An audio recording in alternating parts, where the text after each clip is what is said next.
Hey everyone, welcome back. Today I want to talk about a hot topic that has been dominating headlines and keeping investors on edge for months. Tariffs. They have certainly kept me learning, and today I want to share my deep dive into how they actually work. Well, we often talk about smart investing, but sometimes a massive external force like a new tariff can come along and instantly change a company's entire story. It can wipe out profits and destroy an investment thesis overnight. Today, we are going to dive into accounting. We will use a simplified hypothetical example for this. Imagine a company called Tariffs Motors. They produce a popular car model in Mexico and sell those cars in the US.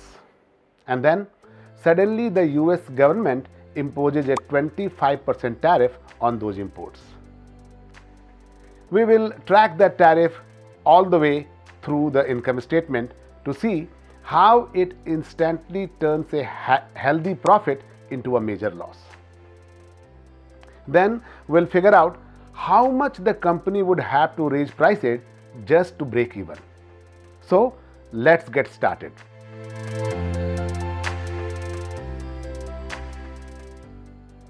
First, let's look at a simple financial snapshot for a Tariffs Motors imported car line. This is our baseline before the tariff, and we will use numbers in millions of dollars to keep it simple. Let's say over one full year, the company generates a total of $1 billion in revenue by selling its cars. Now, pay close attention to this next number. The cost of goods sold, or COGS, is $700 million. This represents the full cost of Tariffs Motors to get the cars ready to sell, things like materials, labor, and transportation to the US border. And this is the crucial part. The tariff is a tax applied to the value of the imported goods. That means it hits the COGS, not the final selling price. Many people think the tariff is applied to the $1 billion in revenue, but it's actually applied to the incoming product cost, which is that 700 million COGS. This distinction is key to understanding the full financial damage. So please keep that in mind. The income statement itself is very simplified for this example. We simply start with our revenue, take out the COGS, and that leaves us with a gross profit of $300 million. The company's operating costs are $200 million. So deducting that from the gross profit gives us an operating income of $100 million. Now, car companies usually have debt, so let's assume they pay $20 million in interest. That brings our income before tax down to $80 million. Finally, let's assume the company pays a 25% tax to Uncle Sam. That leaves us with a final net income of $60 million. In terms of percentages, the company has a 30% gross margin, a 10% operating margin, and a 6% net income margin. Pretty simple stuff so far. Now the government imposes a 25% tariff on every car imported from that Mexico plant. This tariff acts as an immediate direct increase to the cost of goods sold. Let's look at the new income statement. We will assume revenue stays exactly the same for now because let's say Tariffs Motors hasn't raised its prices yet. The tariff is 25% of the original COGS, which was $700 million. That means the additional cost is $700 million multiplied by 0.25, that is 25%, which equals $175 million. So the COGS will now increase by that $175 million, bringing it to a new total of $875 million. If you assume all the other costs stay the same and run the numbers down the income statement, we see that the net income is now a net loss of 95 million. Think about that. The 175 million tariff completely wiped out the original 60 million profit and put the company 95 million in the red. This dramatic drop is exactly why investors panic. So when tariffs were introduced earlier in this year, this is what caused a market panic in a very short span of time, because the profitability of many companies was suddenly on the line. After suffering a hit like that, Tariffs Motors can't just accept this loss. They basically have two main options to recover that 175 million. The first option is for Tariffs Motors to go back and negotiate with its suppliers in Mexico. The company could demand that its suppliers drop their prices by 25% to absorb the tariff.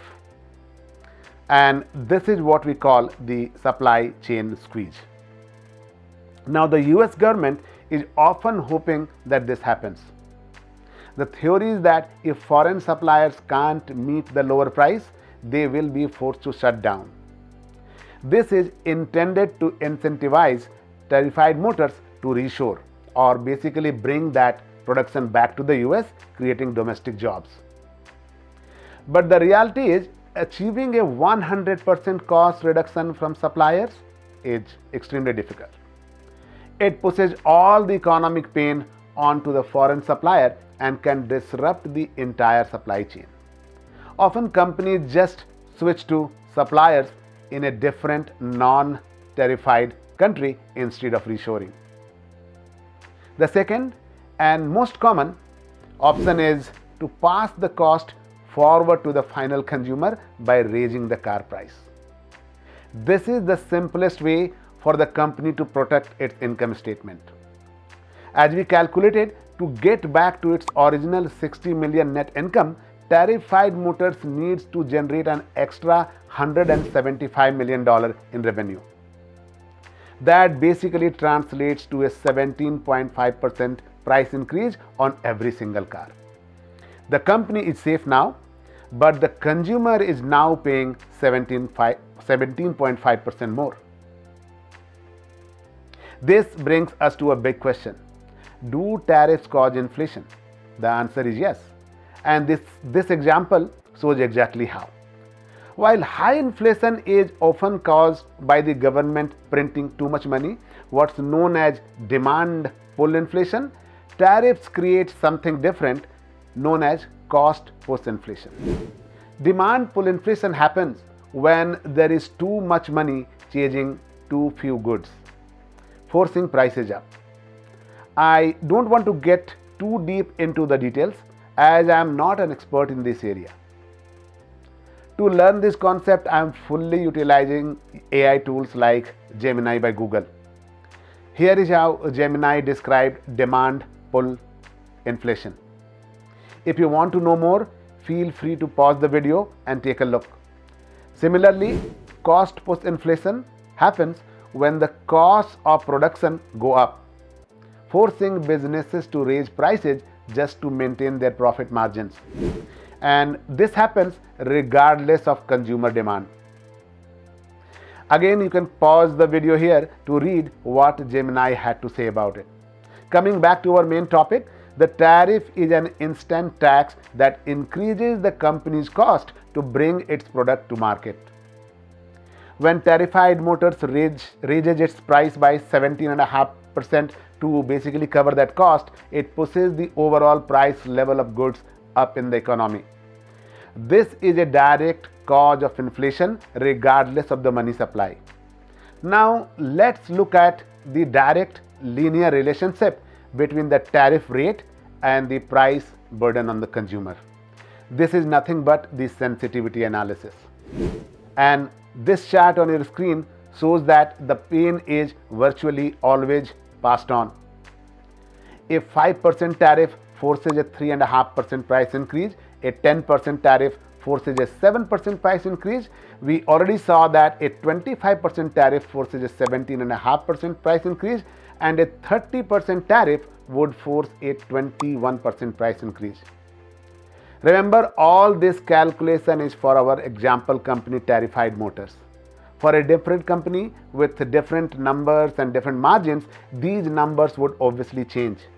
Finally, let's talk about a critical investing principle. Which businesses are most vulnerable to tariffs then? Remember, the tariff is applied to the COGS. So the answer must lie in the gross margin. Businesses with a low gross margin, meaning their COGS is a high percentage of their revenue, are the most exposed. Meanwhile, high margin businesses are naturally more resilient. Look at our example. Tariffs Motors had a 30% gross margin. That 175 million tariff was devastating because it consumed more than half of their gross profit. High vulnerability businesses, therefore, are those with a low gross margin. They are in the danger zone because their profit can be easily wiped out by rising input costs. Think about manufacturing and industrial companies. Car companies like our example, or auto part suppliers, and basic material producers like steel and aluminum.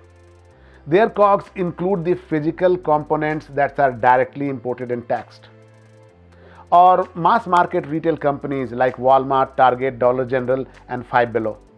They rely on high volume and thin margins to sell goods imported from Asia. A tariff on apparel or electronics goes straight to their COGS, and they often cannot pass the full cost on without losing price-sensitive customers. It's no wonder that the stocks of Dollar General and Five Below were crushed in April of this year. Low vulnerability businesses, on the other hand, are those with high gross margins. They have built-in tariff protection because of the cost of their product is extremely low compared to its selling price. Think about software as a service or SaaS companies like Microsoft and Adobe. Their COGS is mostly just hosting, customer support, and payment processing fees, often just about 10 to 20% of their revenue. Since a tariff is a tax on physical goods, it doesn't directly hit lines of code. Even if a tariff raised their hosting costs slightly, their massive 75 to 90% gross margin would barely notice it. Next, think about intellectual property and luxury goods. Company like LVMH, that is Louis Vuitton, or branded pharmaceuticals. Their selling price is driven by brand value and patents, not the input material cost. They have immense pricing power, making it easy to either absorb a small cost increase or pass it along to the consumer. In short, physical goods industries are in the danger zone, while digital services and intellectual property have a built-in economic moat against tariff wars.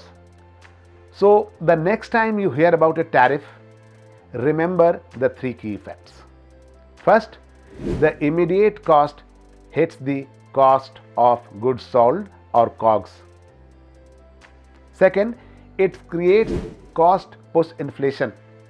And third, it hurts low margin physical goods companies the most. So that's the biggest lesson I have learned this year. Tariffs prove that you must prioritize quality businesses with high margins for the long term. Well, if you found this financial breakdown helpful, please hit the like button and let me know in the comments which high margin business do you think is completely immune to tariff wars, if there is any. And don't forget to subscribe for more deep dives into financial concepts. Thanks for watching, and I'll see you in the next one.